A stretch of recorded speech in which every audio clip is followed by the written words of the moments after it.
నమస్తే sir. Honourable chief minister గారికి నమస్కారం సార్. మేము ఆర్మీలో 18 సంవత్సరాలు సర్వీస్ చేసి ఈ స్థలం కొనుక్కొని ఇల్లు కట్టుకుంటే అన్యాయంగా ఏ ఆదేశాలు లేకుండా మున్సిపాలిటీ వాళ్ళని చెప్పి ఇక్కడ లోకల్ దాదాగిరితోటి ఈ విధంగా పడేశారు సార్. ఇది ఎక్కడ అన్యాయము?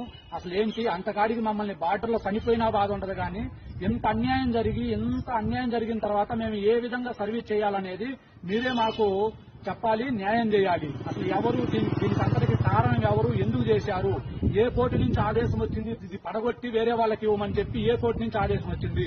మేము 2010లో ఈ స్థలం కొనుక్కున్నప్పుడు లేని దోబీ ఘాట్లు, లేని గవర్నమెంట్ ల్యాండ్ మధ్యలో ఎలా పట్టుకొచ్చినాయి?